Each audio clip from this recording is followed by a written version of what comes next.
2000 কোটি টাকা, আমাদের বাগের 2000 কোটি টাকা তার কাছে। কি 500 কোটি টাকা আমি কি পাগল তাদের লিখে দিব? আমি মনোয়ার হোসেন ডিপজল আপনাদের মাঝে আসছি। প্রিয় দেশবাসী, ভাই ও বোনের, আসসালামু আলাইকুম।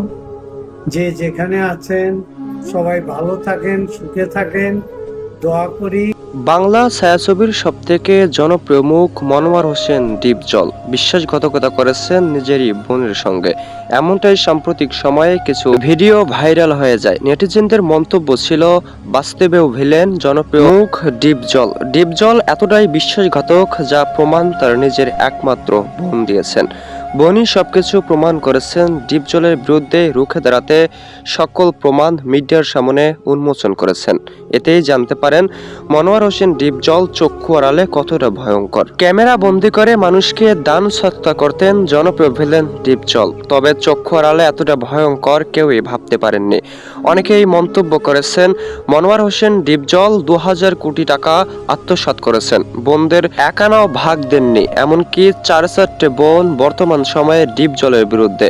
অনেকেই মন্তব্য করেছেন মনোয়ার হোসেন ডিপজল গ্রেপ্তার হবেন। এমনটা মন্তব্য করলেও এখনো গ্রেপ্তার হননি মনোয়ার হোসেন ডিপজল। তবে অবৈধ কারবারি ইতিমধ্যেই বন্ধ করেছেন তার 4-4টে বোন। ইতিমধ্যেই রুখে দাঁড়িয়েছেন তার 4টি বোন।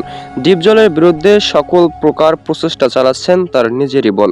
অবৈধ কারবারি ইতিমধ্যেই বন্ধ করেছেন, তবে এখনো বোনদের পাওনা শোধ করেননি। এ নিয়েই নানান বিতর্কের শিকার জনপ্রিয় মুখ ডিপজল। অনেকেই মন্তব্য ঠিক এমনটাই করেছেন, মনোয়ার হোসেন ডিপজলকে গ্রেপ্তার করা উচিত, এখনো নিজের বোনদের পাওনা শোধ করেননি। এ কেমন ভাই? চক্ষু আড়ালে এতটা ভয়ঙ্কর ডিপজল তা কেউই ভাবেননি। অনেকেই ভালো মনে করতেন মনোয়ার হোসেন ডিপজলকে। বাস্তবেও ভিলেন তার প্রমাণ তিনি দিয়েছেন। সবকিছুই লুটেপুটে খাচ্ছেন, তবে বোনদের ন্যায্য দাবিদার তিনি কখনোই পালন করেননি।